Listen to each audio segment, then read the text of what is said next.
Ghana for akwaba na ye sheka sebono ase. Ye sheka sebono ase a ye kasai.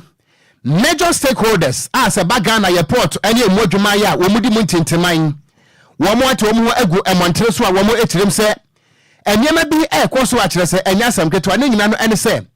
Wo hwe shipping lines no dwumadi a wo mo edie. Ana afa nso no eye eka wo mo di ato akire eye charges no a. Eye freight forwarders ekirem se eka no esono do enonti enam so ama wo modwuma wo mo yese freight forwarders no. Gua na eguo. Na wo mo kirem a wo mo ne mpanefo asinkonya emprepi na enso no ensunsun so papa bia ne hono mo a. Etimi abaso na nunti wo mo kirem se wo mo ntime ntena se emase biebru eduadu mfrani mesikotia na wonje bode betem enam so ma ye kasa yi ene demonstration chenche ana wo mo de agu mantre so ani nyina no ene se kwan ya empanefo afaso ama shipping lines yi wo mo dwumadi a wo mo edie tire se charges egu so no broni ekirem se excessive charges a tire se empanefo de agu cargo no so wanu ntino ama tire so wo mo ya adwuma e wo Ghana airport ahodo ni nyina no wo mo dwumadi no ayade pass besi brani agwamu a enu nti wo mate gu emontere eso na wo bra wo mate gu emontere so ne se bi mpanesi akokwa bi de woni madete na so wotie di free woni ano Edward Ocran wo ye former president at the Ghana Institute of Freight Forwarders wo da to da atrem se ekwanya empanifo tima ye hwe han ema ye kasai shipping lines no atimi ato charges ne mo no ama wo mo dwumadi a wo mo edie ne eguanesa enu nti na wo mo tintaskoko e de atrem panifo yi na wo hwe ekwa hodo a wo makom ho abomu a enne wonom eye sa demonstration no any protest no a Association of Customs House Agents of Ghana wo maka ho bi sadan so ana Free Forwarders Association of Ghana eso ka ho Customs Brokers Association of Ghana eka ho ana ekwa wotwato eye Association of Customs House Agents of Ghana wonom nyina etachire bi na abusua ansa na ne wo mo beti agu mantre so no na wo ma di nka ba bonte so ne nsɛmtwerɛfo abedi nkomo aka kyerɛ aban sɛ nea ɛkɔ no saban ento nan antiem na sɛ shipping lines no bɛkɔ so abu Ghana fo ko mu a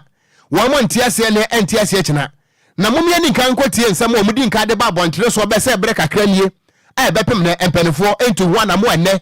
menkan so no asini trase asem obi say no obi say asem ye pa hwɛ between 2021 22 to 24 meetings ahodo ayakɔ ɛwɔ shipping line charges no yintimi nkan na ye ku meetings ni nyina no ade rahu sem wɔ ne say between this 2022 ayaka ho asem yi na yetua shipping line charges 5,000 for unstuffing container and then yetua 13,000. In fact, I have 2 boxes here. Oh, CMA we are paying 29,000. ade what you duty na Okogye onkrata se na polina chiremu no wodi mi ne wafia bochiraba wo peso hu se ne ma ne mia media tro so o se fa ID card be kire se ya wo dia me paper ni o se fa 29,000 bra ansa na media ma entase be na wo edi cost of doing business no kosoro enu na ma yemia bra ye kase si anhwini ya enyuma wo kuma se no ebebu the cost of doing business at our port is very high and it's not making our ports attractive. Enti we no aye warning Ghana for ade hia wono mo ye adwuma wo makom ho abomo ye from say Ghana Institute of Freight Forwarders ana wo mo ekirem say de yakoso no de so wo motena se eye de a edua no ebeyi man akum Ghana for nti wo mo akasa yi na ene wo bra demonstration no any protest no ekoso no mo me enkotie ne yakoso kakra ne bi ewo ho na Ghana for nso entenia ekoso ewo wonom aso ye ho. From being transferred by these foreigners.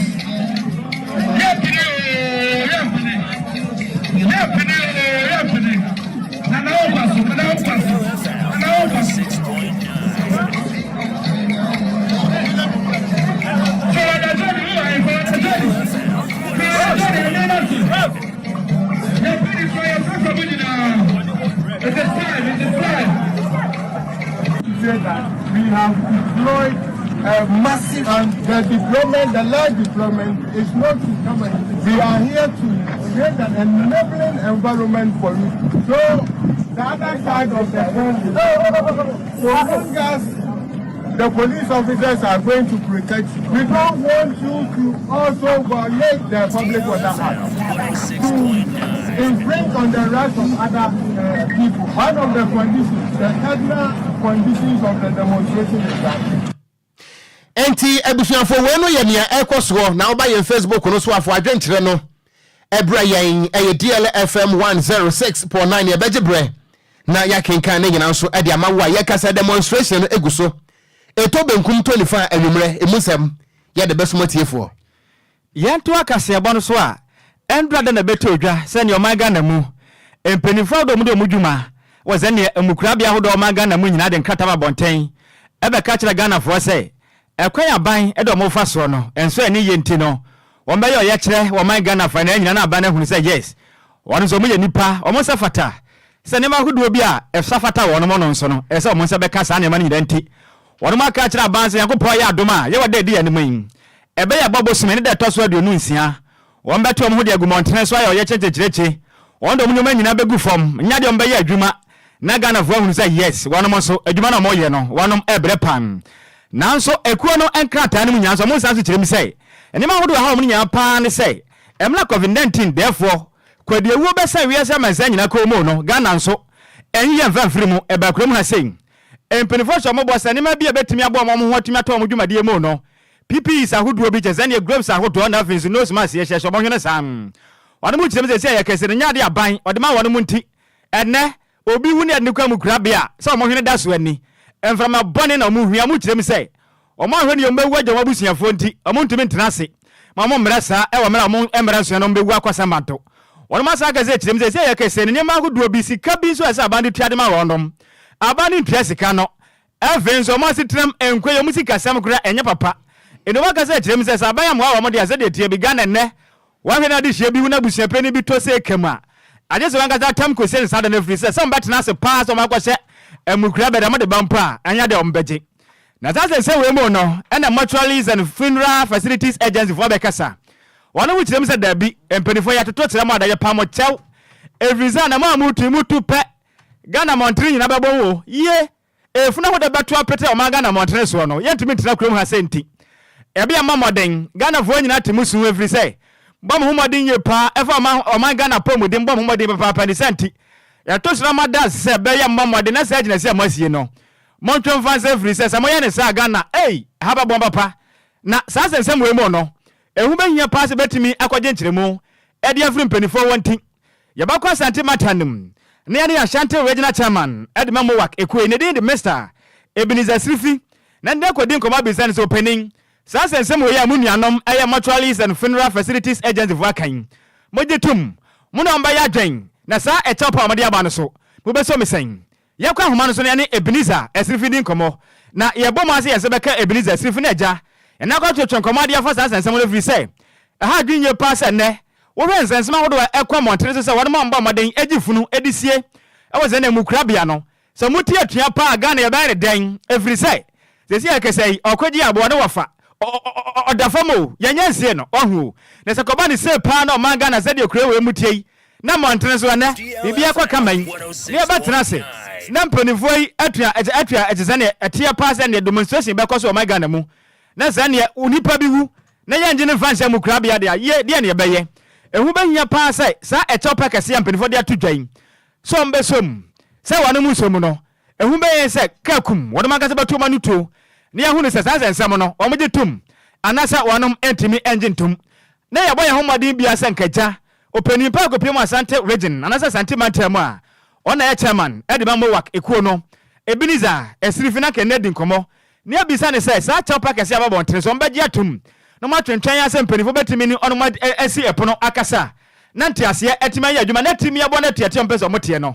anka wo matumi atwedi asan na so ya bo openi ahomam science baka na se ya bo mabo anya de a openi watimi afa ye call no na ye hwa se obefa call no na ja yetimi ene no edi enkomo se ya mekese no Mr Srifi abahoma no sunti ye mo hwini enko Asante matem eye Asante regional chairman Edmamo Wak ekoni dinde Mr Ebenezer Srifi ye misa no so openi enkra ya to montre so no omojitum anasa wanum enyini tum openi Ebenezer Srifi ye mo akwaba ediba DLFM kase boso yo mini ameju nsuo na mo honte sen twidi ampa yakopa adom ya ho ye pa na mo so adom pa ye ho eye alright senior ye bisawo mortuaries and funerals facility agency for bekasa sankrata amade aba bonte no wonu muguso ene wamka biewom esin kunwa ntinika baya mo mo de ana kaja montwe ensensan sa e chew pa mo de aba bontere no senior muso musai yo me da se nya mo fa for asama wo mo ka no ya tiso yente because yende yenya aye yenhihye nyina ewie nya ya hwehwa ne se nya yehia ne nya ya hwehwe no aban no de be mayen eno ne yegina so nye so ne kasa na se bibiti sa so woni kasa kasa den so bia ni obi kasa wo munja mo ne se ina baba but penin post action speaks louder than a word adena obaye na yehia na no ne hia na kasa no de ya tibi bebe yeah Mr. Biniza nesa meto asere de mo kan kura de nya de mo betie kura o se Ocran ojina ban na me na nhihye ho no wayama ya na se any problem obi anu o chief asempa ko no ha on za de no so mu ojina ma rest na no ni monje ye mu se ya and then they are ever san ya chi kura ye ntua so ye na epese ye na kura Mr. Biniza mbisa mwanya communication bi every national level say enkrata say na jezene mortuaries and funeral facility agency for the aba enti no mobetimi aconsider mwanya enkrata bi sa at every national level me ankasa de minsa enkan bi as at now but yeah other social media baby na me kokko hu no but me as original chairman I ha no mo ensend bi mbramenti minim how true it is in terms still investigating say me hu no kura wo nya abeda bontinu enti asat na one de national for entimi en confirm awo sentimi kan bi say wono musa kankrata bi sa yeah sa mi sentimi 106.9 okay Mr. Biniza ebeda wase pa ene womra wanya ede amade kase bawie yo me so me da wase etia tiefoni na eni a woti yi aya Ashanti regional chairman ede mamowak ekuo no ne din ede Mr. Ebenezer Sirife ono ena wato nkra ede asom yi say enkra hodo aba botre no enya de ombetie ne ne etie ni tena efri say niema hodo mo pe no wono mo san kan ade anya de sai tuate o ma hyehye no wono mbetwen asensan no ko de efri eso wono mo nso asifom no na mofafo no se enu a wotie mowak for no consensus no a from 2020 enti 4 years ni mofafo no okrom ha ana wo motimi atenase ya at the verge of say nkrofo no etie atua no de nkrata aba bonte sa fe na wo mo ne mpanefo esi nkonwa ene kura na enwanwa na free sense we boy no ko ache wo mo nte enye nne wo mo nte atua wo nti se bibi wo ho kura na nka sanka ja mutumi ka bi ma wo no ma matenase ya ma bedu pempenso we no enda adu se mbeka se bi nti ye besere se be ya wo mo so ne aban ne ngita ho ntentem because okon se ye seniors we no mo kwati atua pa da ya so be shikrom ha o wo monte ya so be ye she papa every say closer dia ye agasa ye ho papa na efunu so betu ehwia wo krom ha se ne ye bebre wo monte because onim ade no si ye de yawo na sa anya o ya nya o fa ye o sa na che 2020 bepem ne me problem nya aban me problem ye the so called mofafo no ahu say wo mo jeje political appointment no a the interest of their own members wo mo mfa ho 2020 bepem ne 4 years eni ana wo mo say PP is my COVID-19 bonus wo mo nsankan 4 years ye wo mofa wo krom ha monka sai te say wo mo sinyame adoma wo chinechi wo mo tie atua no ana ma tworo borofo 10 look at that okome de tete me mponi sa PP is ne kura no okone boy senko a krom ha no smas akoba ne be hye ne hwene e de aye adwuma omaya dabi omaya MP baako minister baako ne cars do so sin national ambulance de yo ma papa be ye ko ne de se de bia me kase oman bia me free mo enti eguzu a ye ko ye nim sa nyento akase ebo no so na ye ko ye nim ko so afo adwenkyere no ebra yan e wo Facebook no eso e DLFM 106.9 ye mo fenwuram e wa manyosem a na director of elections and IT edema NDC amanyuko no eye Dr. Edward Omane Buama what they took that to them say electoral commission say woni yedura say bi empanisi chiraman wonkun ne nyina no ene say nansan ana NDC amanyuko de betu da echire mu say voter register no 2024 ye de betu aba no wo ha hodo pi no ane bomu enu nte hu behia say forensic audit empanifo di gwa kwa mu sane be ya won mo mutina bo bewu ebetima bie register no ehunu se wei eye papa na we die enye papa na bepem ne electoral commission kirem se sa forensic audit no wonyi ntumo na enye ntumo kina enam so ma enra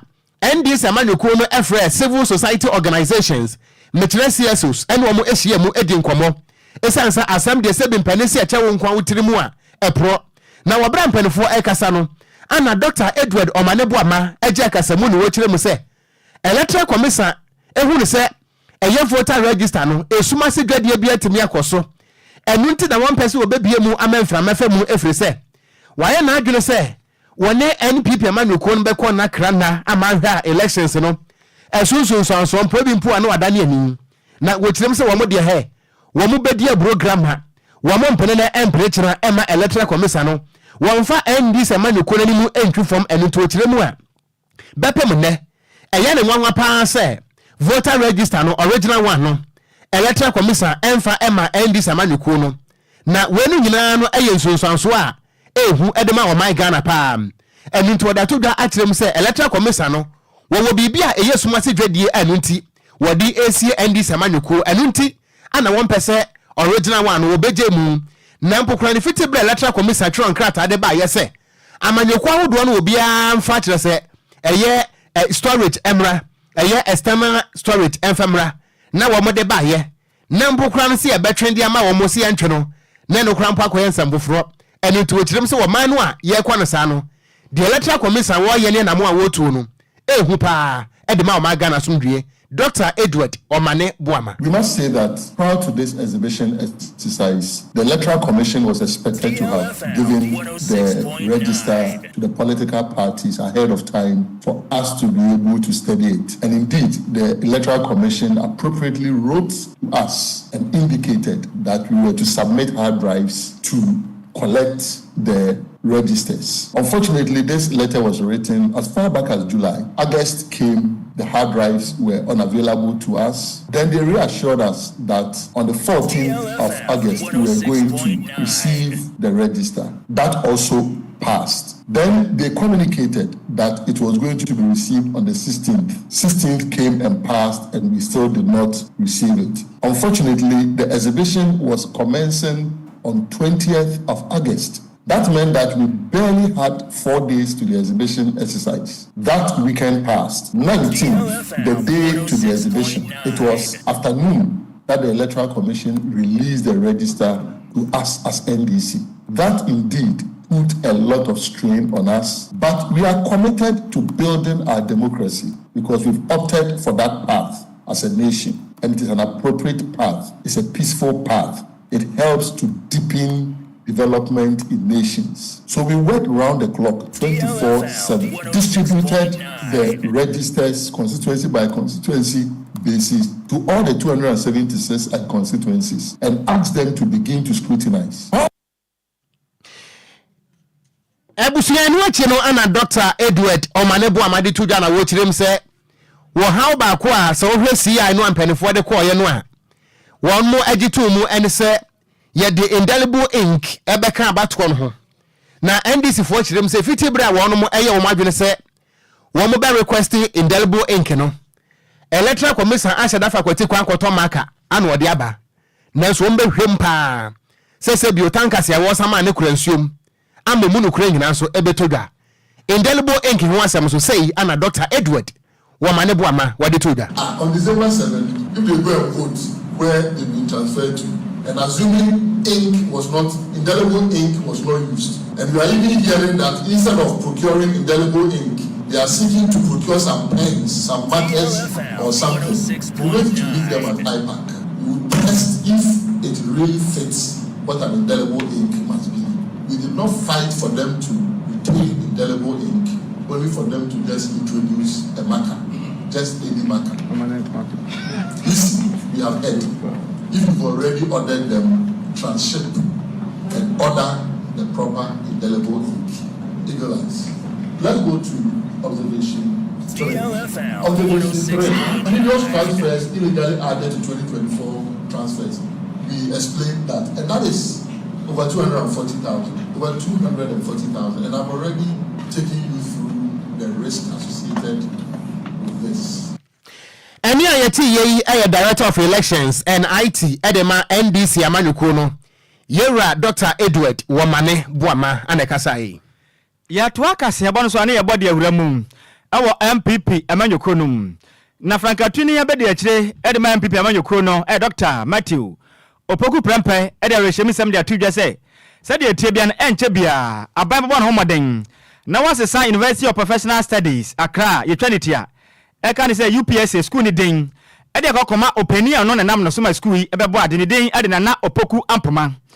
na de se wa de tudwa wa mra bo moden kopie mu wazani wahina ono no owo amoafo eno no wa asante matam na Opoku aye na Opoku ampoma wa ono ankasa na himfie eno no wajezane asante bekwai abato mpeso aso na napo ede se wo yade tudwa na Ghana fo bekai a wasana bo semende toso aduonu nwotwe emfimpim ye na runum yensamu eno Joseph Kwaku Opoku ampoma ono no na ayade na odi mi vision na etoso tezane aduokronum papa ina ganda so nyane sanka jamadin bo boy a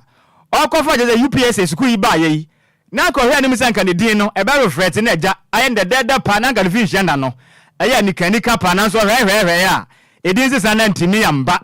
na no na poko pie mu e na ahemfie ne wakyerem se we dia ba na adwe ho atena se ahunu se dabi na vision na betwa mu ne de na ka mo hwe anim sanka edin sisa na beba na so ntimi ama na mom na ka na koma mfa ntu ne yemafiri se abaya atena se na dodanko akufadi Ghana man penin abodi trimu po se de etie biara nsa nam no so mekofa sa school pon we di ba ye de oba baba we ntena se ya ne nkyene dodo wa na mfratas fo sa se so nko ansa na edidi na to no da bi we nya de bi besinte no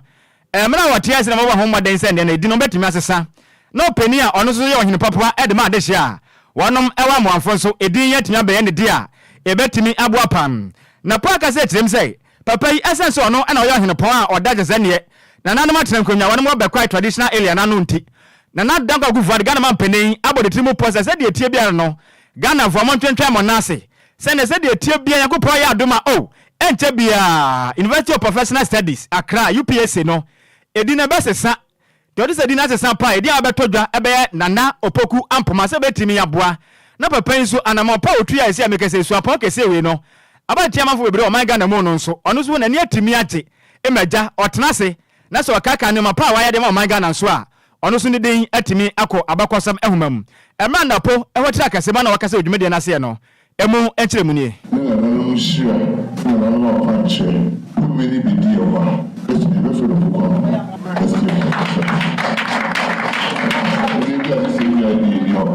Ukraine because what how bet you be at the now facts all the I deliver because I can just require because I didn't have the exception. Could you be at the now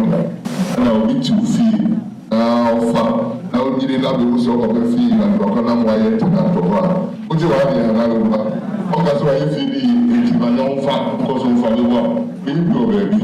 Yeah, baby, I am kind of proud. It's like one the my heart. It's not about see the character you feel and you straight my body. Yeah, one share. It's another fire. Now the say strong illusion. Any awoti ye aya Frankatuni abede chire de ma MPP amanyuko no. Dr. Matthew Opoku Prempe nene ena oti yentu akasebo no eso se wode wadwenkyere no ebre ni a yabekenkan ne nyina nso edi amawo e wo Facebook no eso na John Baba Mustafa Sogi an say I am watching you live from Manest Royal Hotel e wo Cape Coast South was news no edemu pa na wadenchia Emma Cecilia Akwanten from Tema Bediako yadase keke so di frikaswa and say it is possible with Dr. Alhaji Mahmoud Baumia although he edify Tema and say number 1 on the ballot yada say why Master Planner Junior Kentampo was say I am watching you live na mechia honorable David Boache and also wadiaba Ivan Sam and was say Kobe Takrade was say news no Edem papa ewo ho na Abukari Isaac and was say good afternoon wafa and then the wafa say I am watching you live from Kaswa Newtown Kwadwo Junction more fire and also wadiaba Hansen Diodu and was wafa memo hamu akwaba na woni Kwadwo Sammy news no Edem papa ewo Dansoman Atomic Hotel and also wadiaba yada se pa na Baba Muhammad ifri obuase and was say this is the time to massively vote for Dr. Alhaji Mahmoud Baumia and on also what the abadia can yazan for no Ghana ni money na ho nana adwene pa hene wodi asempa a woto so mienu and was a professional news live ewo ACP estate ewo kwabenyane ne mpotamo yento akasebo no eso yeto akasebo no eso na wotwe atwa no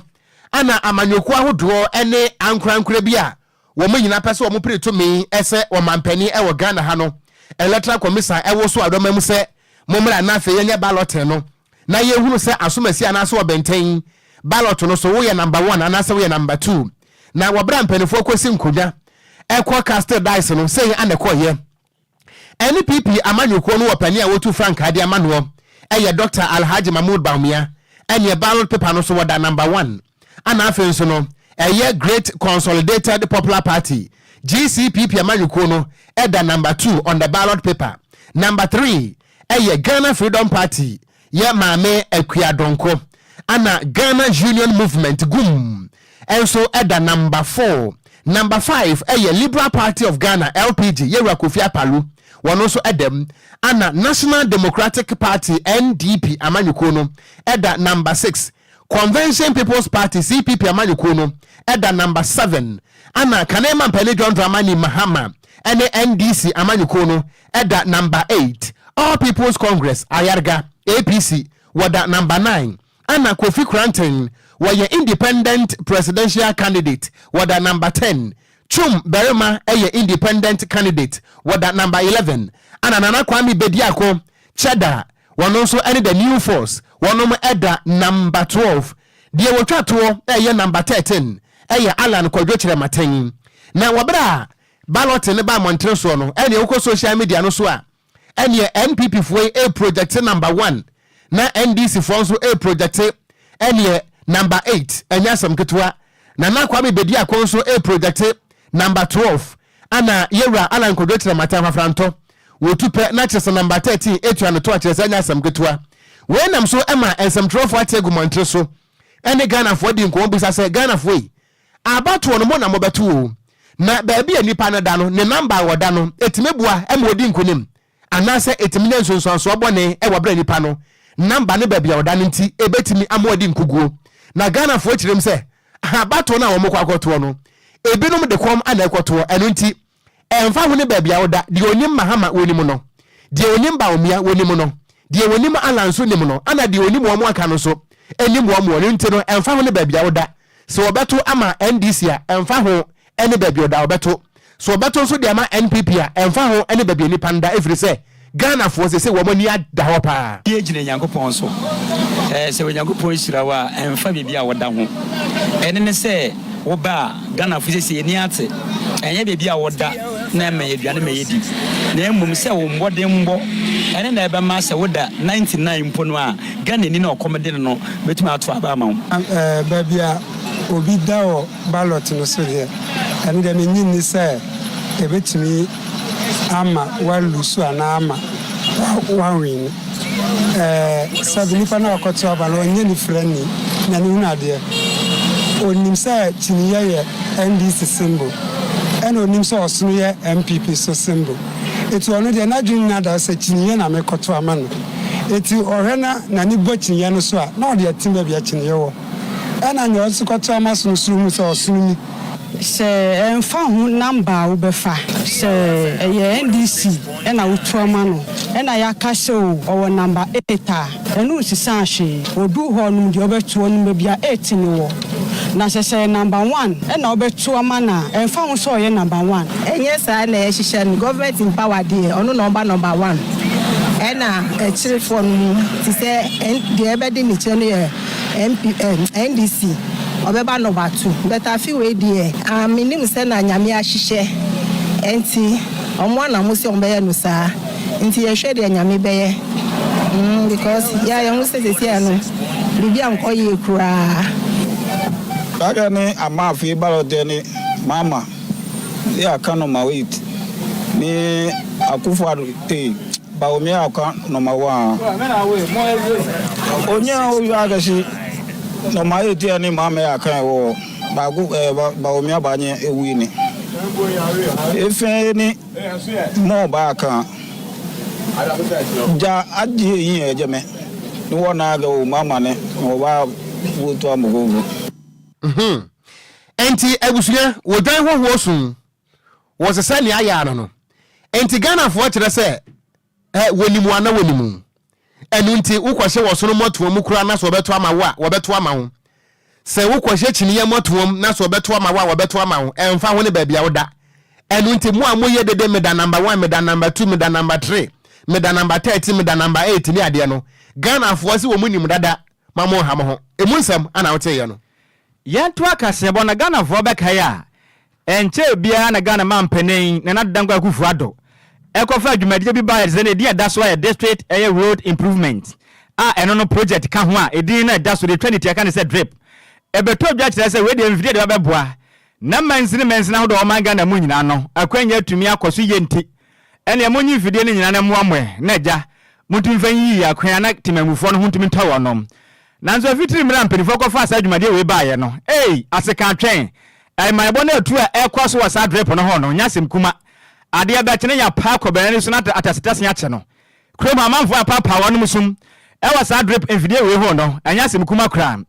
Then himself to a chat, Nazan Samano, you. Yanko Piame, I kept cook not, and I want to see a make a say no. In Fidiana, Monson's account, Modiano.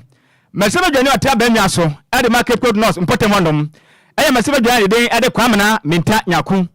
Papa ni saka video ni bio so de yi akwan e de ma de hia wan mo pedu eri so ekep ko sene baba bo pa ma etotem tetrenche emebu na timanya go prama na jama timya sia kan wo so nanso nkra betodwa e tirem sei te se na parliamentary candidate ejina mudima MP amanyokro no e yakwa wisi o tirem so anonso so o ya twetef ni bi e wa abranti enfide no ntimi trase efrise na ban na ba na tia banwa so nti adenti na onokwa prema se bedwa konwa ewo Cape Coast North mpotem honom na wo wotia banwa so no ye ndisi ni na de semfie ni kwakwa yi akwan e de ama de hyam wo pedu nti ewo no no so o ye dizane ye etwetafu bi ewo abranti wampere wakwa jimfide ni akogu onangaza ni fie semfide ni trase wono ma brenti emfide ni humi se tre se ameke semfide ni gusu a esi ni fie a semfide no adwudwa dam na mfide hodo a dizane masebe dwani akwa je no ebi eye grader ne grader no Teseni ebi ni registration number CR 009BH. Timat as a tipa trucks ahodo nso. Papa ya jini nyinada. Tipa trucks enya baako dodo na da wasesa ni nyina kogu ono angaza ni fie. Efi so ye wheel loader mfidi ahodo ka ka won so. Wajini nyina kogu ni fie so ma ho kwan da. Mama se bejeno otra ba nwa so. Ade ma eye Cape North no honabo kwa mena minta enya kro ono no gina mu sei. Endi se nenti amanyo sem ti o chemi se wan pene da. Empre na edanse tena efi so ono so eguso a Eswetef no onu so yi bi e we bra na ukopiem wo je se ne Cape North a NDC communication officer Edma wonom eye mebel amwasiwa eshan waje mena gazette dem say je se ade baako a e ha dwenye pan se kwa wisi no utu franka bi pema nyoko ni dimu na adenti ana abaka se ne wonso oba moden eye Eswetef ni bi ade ma ade hia wonmu abranti won pere amase badwani a otia banwa so ade ma je se Cape North no e opani ane den ade je se ne honabo kwa mena minta Tesani nyakono so entumi va video ni fanyi enfanya Eswetef no tem say dia sie no aha dwen ye pavisa dwumade ni mpo no eyade a GMPC fo na ba moden eso dwumade we nyina asene enti e ba ne sen ne na mese badwani anasa wo a wo pre mese badwa konwa no amanyosem ti wa ba se samfide we nyina e de kro emla maami ane den de jezane mebel emwasiwe son eje mre ene amane bo we esom santrafo no emu enchiremunie Honorable Dr. Kwame Ntanyako, sitting MP for Cape Coast North. The constituency cakes now, what you chair other communities. Pedu, as our requesting the open astroturf. True nanano. No one the Petemas I say on the Coca. In see no other Ocran Nhyiraba municipal. Local permit. That is the land. See BBI Yamana Domoto Quim or your call or your pay drama for your Kobana and Zeda at the way you promote Quim. Assassin or your district's improvement projects program. That is the drip. Now you know I am drip in Hassa. Drip machines in your machines are all your MPs. Our Ghana, all the 275 MPs are our Ghana, our Moshobo. On a common fund be welcome or chair arrest or other ban wasn't a MP biala moba no go to the place or don't pon an MP in our cable day. That was oh yeah common found in a welcome in a ban farm Echo district biara oh yeah new road Cape Coast North. You were there here which is junction to the here. So that machines was I so that in easy access. Who is a parliamentary candidate for MPP in Cape Coast North. Also sorry, I swear to be Warrior Abra. GMPC. We run a war fund, the Mazan was Aman. Any awoti NDC communication officer, Eddie Madesha, one of Cape Coast North, Niding at the Mebe, Wisiwa Eshen, Nene, and awoti. Yentu akasi bono so na yegyinamo wo Cape Coast enti Kwadwo Ocran Cape Coast North wo ho ene ehwa na megyina na udru Cape Coast North a wo free abro na wadru Kakomodo from Kakomodo no na wo ko Ensuachi na Ensuachi no ehon ana chief of staff Mr David Mante wo wose wabie mu atresanya asem kotwa ana wose wako ma obi enkasa number eni sunsuanso ewo competition so na one more esua eye knowledge no o meka kire o plane say in any event no number very much important na it plays some crucial role and until baby a candidate ne da no won sunsuanso pa e woni pa ne nkunimdie anase ne nkuguo eso ana chief of staff Mr David Mante uncle baby a unambia wo so asomdwe kan ana wode abai na mamento mfa ha vida akatara ana wose wone na busua ebeto ediama number 8 kanema mpani John Dramani Mahama Kofi Parliament was we need peace in 2024 elections. DLFM, the best station ever, live from Agona Bobikuma in the central region. Ana Filippo Kwabreka said, and was say everything shows clearly that it is going to be possible for Dr. Alhaji Mahmoud Baumia yentu akase bono so kwa santemantamu a na Ghana ni ababa wa yensam tro ni ne din e de afia pokua na se bi empanisi akwada de obetime do ma mempokua de agro nanso papa ntohwe wotam to wonumu a ade be ye wo pa enu bi ana bayi wa ikwatam to nanumu a enne ayese yi no ninna no ene se dwumade bi ko so e wo Omia TV na ye nua ba ne din ade Monaguchi won na te adwam na no ana ababa wa ne din ade afie pokua wo ye na dwuma e wa Go TV wo kopie mu se panel ene ensam a wo kan ye enya asam ketua na no na santema kirem se da bi aboa no se bi mpanesi na no wasa den wontimi ne di fe ntwa so nti Ghana for the pressure egu afie pokua so se wo mra bonten na wo mepacha wo na no na baba agwayi ene radio station wo kire so pam se wo pacha wo anie asantema mfanche wo tumfo so mfanche na wo tumfo mfa ne se nananti se abofran so eja na egu nanana so a eye pepa ne pepa ye ntwantwene na no ana eno a asanteman ewo hono a ne abom kokoko hwanie afie pokua nie ana Monaguchi nie ana wasofo kumtacha ene mpanifo bi wono mo aba ne nyina no ene se asamu a wokotena TV so ka ye no krobia wurefra sante kotoko hene wotumfo se tutu abebie a wotikrewure na brewure ye naso ntiaso so no atia no nti wo ba asanteman fikesi ma be pachewo na ne abusuan bra Facebook no so mo amunim afie pokua no ana wabu nkotogei na sebi empenese akwada de sekamua ejire ho wa wonsam ana aboa koton so wode libre so de yenso a wobu ni pre akwada so de wo fa echekese bututi a ekata wani afie pokua na abu nkotogei ewurade minua bai ageta na wobra wobu nkotoge no ana manhia ahemfo no kirem se hwe wodi yewurani mo ayefo mo wie eno ntini musuo de bia kan pa ewuraba fa musuo firi hako wo mo pam ne sa akokọ enu a e wo manhia fikesiem mom yentie se ne om si woni nkonsa pam no tere se eno me ankasa de ebida no so eno nto won fa ne musuo nsori mfiri manhia hemfie na won ko ba bia wo firi baye mom yentie mu nsam ye ta asem ye nta nipa wasima ko fa ba ne ye kan wasem enti misrewo ne gina na namonya krashen se akore ye bibia wo fia boda na nyina ka se duo ne die pa kasa ma me wa ha ne papa wa ha na mo kan sa na tie on fa ne musuo nko na me na ye wurade sie na omobo ofu wa bonte me ko bo chese ye fie bia no obo fa nche ana mo ka sa bi ababa no fa ne musuo nko ye bedina chi wada chi bia no on fa ne sa na on hwe ni se fie ha de obi afa nturu ofu asem abai na nhia ha no ena ho kwa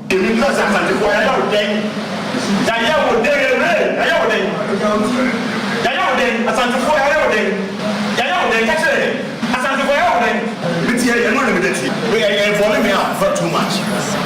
But see, just high time. Someone saw them say Santifo. When you get in the country, coming there, I didn't go past and so, and come from also, and the next time of and then the money and then getting the chip. I did not other planning. We don't look you are come before you know. You see, you're going, you're planning, you're doing it well. That's what say, that's your fault. You're most cut to the theater. It's your person. We are there. We are calling out how can say that. How does that about? I don't know. You're always so with you. Enti ebusua de ekwaso no eye enra menhia efikesiem enti wo ba ye Facebook no eso ababa wa ne din e de afie poku a wo yensam tro ni mesramu ada enye ye nuaba afie poku a wo UTV no enye wono a mesramu ada ana enye ude wo despite media no a we ni afie poku aba ye Facebook no so a wo behunu sonso ye damu enti ana wabu enkotodwe enti Kwadwo na we ni ye de ekwaso ewo hono ma kire se enya asam kutua we de ye besre mpanimfo agyanana no makasa nanso ye besre se yenua afia poku ano oyo mankasa wo mo wafa aseketwa enka wafa ase eye wo mo nanna ahimfi asam ye enka wafa ho wo de na ye wafa no me wafa ase no but nanana mo de mo nanna ketwa kra that's right enti ye besre se nanana mo enhunu mo na se waye bibi anya na omo no mfa nche no muntunufo mate enti Kwadwo bianyina wesu ne na ye homra na me na kan sembe ya me de pa wo se wo kire wo hu pia ye kire wase ye dan ho abasesi a Jack makwako hunu New Lucky Electricals na wura mu a eniema ewo ho no ese abrochire wo niema hodo bi tise cables main switch ceiling fan switch and sockets lights and also wo chandeliers floodlight street light spot light surface light any lights ahodo PVC pipes trunkings any breakers ni nyina bi ewo New Lucky Electricals. New Lucky Electricals eye wholesaling and retailing na sa wo pe ba ko so a obetimi abowrem eno nti some ye companies wo ye fiera anasa mo ye contractors na mo pe enkane ahodo ene electrical cables e de mudwuma de fo ani kirem e wo New Lucky Electrical wo ye delivery service eno nti ba bia wo bia no ye betimi de niam no abrel na dodo a wo beto no so e wo ne discount a ye de e chewo wo branches ahodo pi Accra Central or Opera Square wo ben Wisconsin International University ewo North Legon womo any DLFM ana eye opposite West London so wo Simabriu Fashion echi hope Achimota New Station New Lucky Electrical eben Shell Filling Station no wo betimi afre number 0559 37 17 63 esa your WhatsApp anase 0244 21 25 01 wo betimi so asa afre wo mo ewo 0245 02 46 29 New Lucky Electricals. We add value to your homes. DLFM 106.9. Right, Ebusia Nere, my Samoa ha and Samoa Kwaba and Famra deal. Ohani sia echiri ponkrom redo se enere yesin kunyana gudiemu nsama ya boabo no abusia egibre na yesane mu adigu fam edema Ghana nsamwa ena nkrofo kroso de kan ne editie se wote ne edika se yeka no ena ya boabo no ayede ba mi amede agudiemu nsama na de ba dia meje so no ayensu ano de hye Apakan GH the blazer hinebusi enshan samanasia yensha sia emfanfi omaya ye friend South Africa na ho ena Ghana yen goalkeeper ye friend Richard Ofori no di nkwe ewo na osina kan edema boboko a ye friend Orlando Pirates na momono ye ba be hye season ase no ena boboko ye friend Orlando Pirates omo release no eni jesam eba edema Richard Ofori eni se boboko a ye friend Amazuru a omo susi omakan ewo South Africa PSL no mono Omo no arrange agreement abibia dida na kwemu Orlando Pirates former goalkeeper Richard Ofori ekosane e de amaboboko a ye friend Amazuru FC a ehun komotwetwe no eba ye de wonsam edema na ndro ametena se emra mede to anim Ghana mrantie a esi aka wa manone omo a etoto ntena wodo no mede to anim se da no ada wo Dutch Eri divisionum ewo Holland no boboko a ye friend Pek Zole omo tena fie ema boboko a ye friend AZ Akma ekotwon bo mekam no omotimu baako na ondede ne Ghana attacker ye friend Ibrahim Sadiq no obo 2 goals edema boboko a ye friend AZ Akma eni je samane se Dutch Eredivisie team of the week no abrante friend Ibrahim Sadiq watumi remo a yede won sam ade atu anim na Yusuf Bazigi coach ade maboboko a ye friend Hazakes ladies na sana mpenifo kan no bema beye bi wan beye ni nyina after infie aduonu ba kono coach Yusuf Bazigi echema ne som na obesom Hazakes ladies as a coach no odi abana wie into ordinary chemo boboko a ye friend Simba Queens omo Tanzania na wakotoa na adwuma so as a coach Shannon so former me say Yusuf Bazigi we coach boboko a ye friend Hazakes ladies we coach omo ache pa na finally no ordinary som no edi abawie a ye de won koma twetwen edi atu anim ye da so gina emma football sense ma onim se okopie mu Ghanaman Soccer Center of Excellence pramprama na Women's Premier League no Super Cup 2024 eguso ekoso na endra match day 2 no etodwa result APM no say NT boboko friend Bell ladies etnase emma mpem da ko ladies ebo mekame no omutimu ba ko sanso na Faith ladies ehye kan ba ko Northern ladies entumante Police ladies etnase emma Dreams ladies ekobo meka polepole enum emma omutimu ba ko ena fesu Supreme ladies Hazakes ladies inkomu kum Hazakes ladies ebo meka polepole ensia Supreme ladies entumante a yede won koma twetwen ede atu anim na Ghana Premier League match day 3 no endra ena ebawie aka 2 games ebebo de esansensu ateman ene Samates ayebo Africa na menrani through the result sene koye dia Vision FC 1 Lagos Cities 1 Gold Stars Bebiani 1 Basekoli Stars 0 Kara United 1 Accra Lions 1 Aduana Football Club 1 Nations 2 Asante Kotoko 1 Young Apostles 1 and a Heart of Oak 2 Bechew United 0 Endra DCC 2 Heart of Lions 2 Lake Table no say ena etie Bebiani Gold Stars omabo 2 games omo 6 point Media amabo 2 omo 6 Heart of Lions abo 3 omo 5 ena Vision abo 3 omo 5 Osha Santikot kwa 6 position omabo 2 omo 4 Mamempe has emfama we ubehu omo ewo 11 position omabo 3 omo 3 inti 1 game biano omenya 1 point wa ehun sam no match day 3 no start say na tie about 7 matches yenya 2 home wins and yenya 1 away win and a draw na PM no 4 goals in total no 16 home goals no 9 and away no so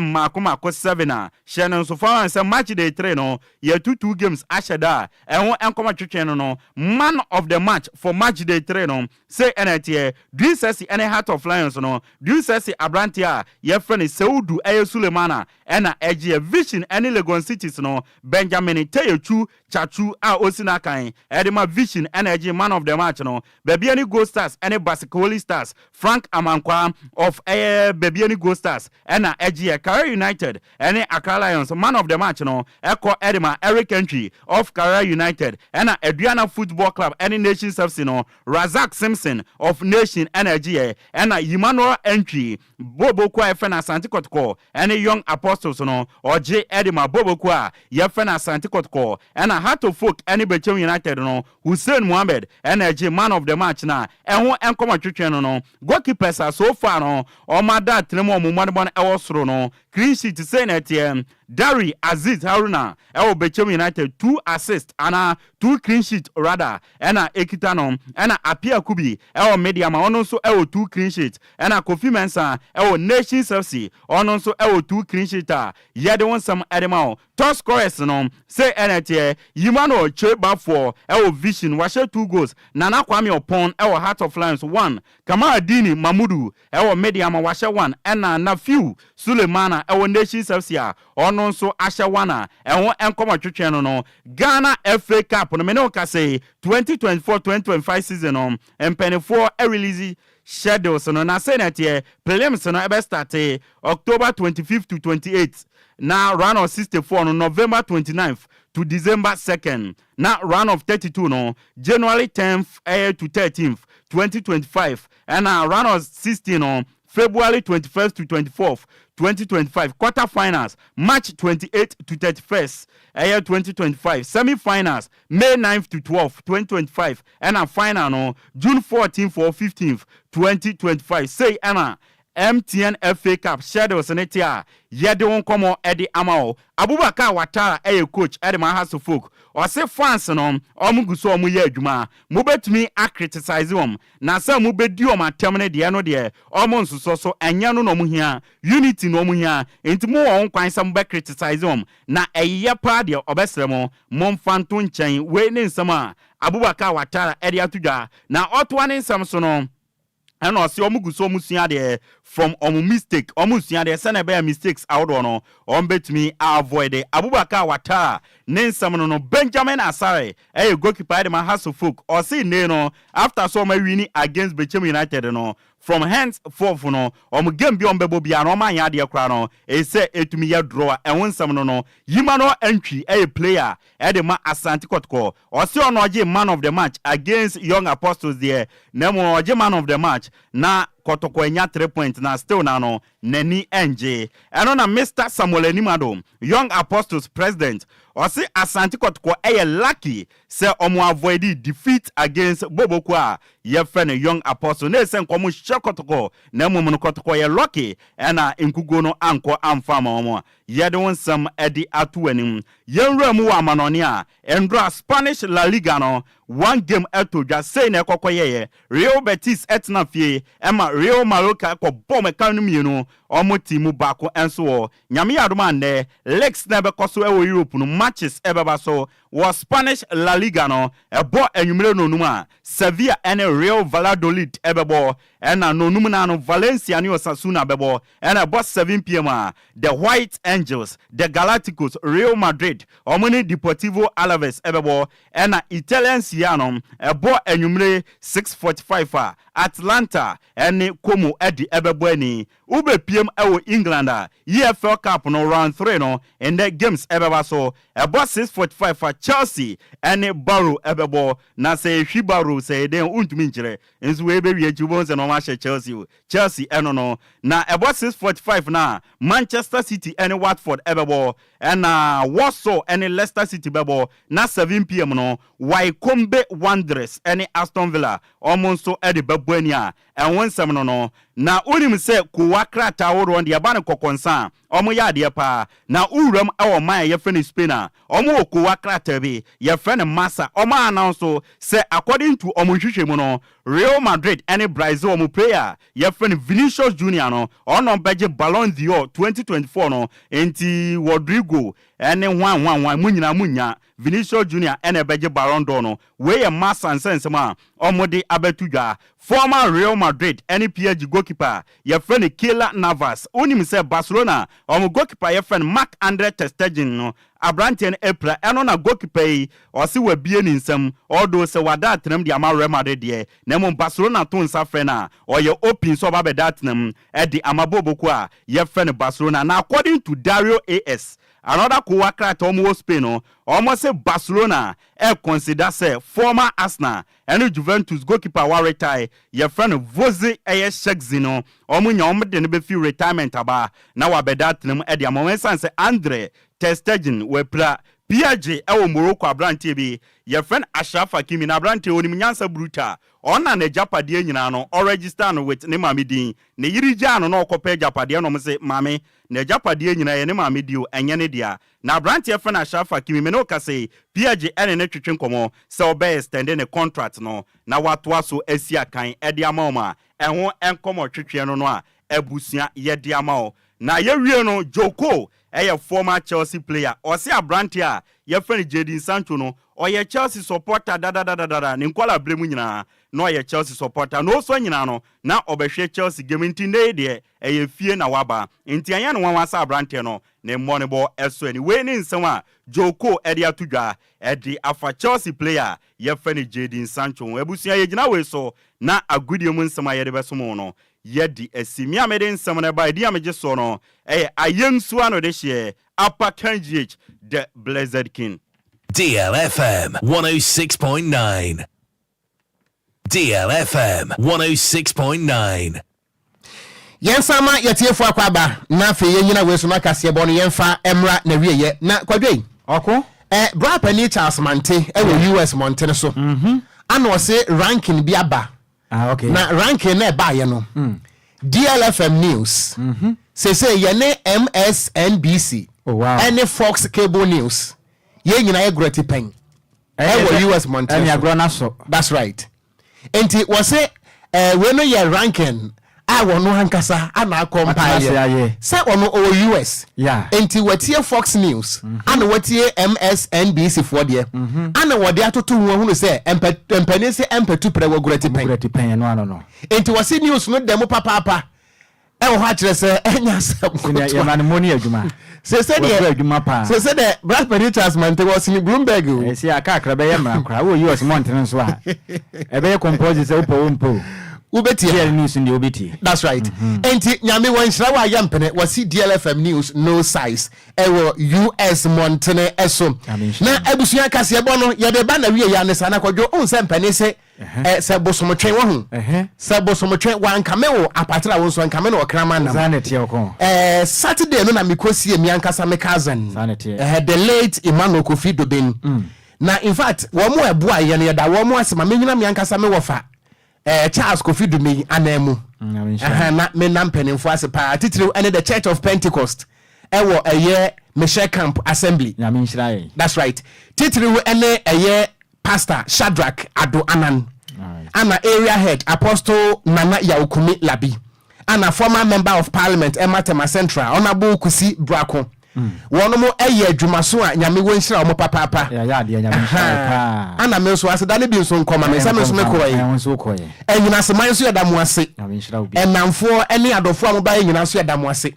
ana me wo fa ne yere busuafo nso ye adwuma pa nyame wonhira wo mo nyina ade be kina se Okogyeabour Ocran a aseda no ane de ema wonom enti nyame enhira wo mo akwadwo si yampene yenti ase champion Kofi tell de ko Facebook no so akenkan fo so ye na mienu edi ameje so eye gan stakat ya meeting kura wo Okogyeabour Ocran mere Nhyiraba Kwadwo Sammy bi twabewu this year takrade kodokrom adwoa sikapa mina eje enso eboaye e wakase bodemu eboabo ansana no dema na face so ye news editor so Miss Mabel entry enso eboa na kase boy edimu ya so anana adwoa se okene ne mpamfo ede Tuesday's edition of DL Hour Ebetwa Moso Stadium. DL News.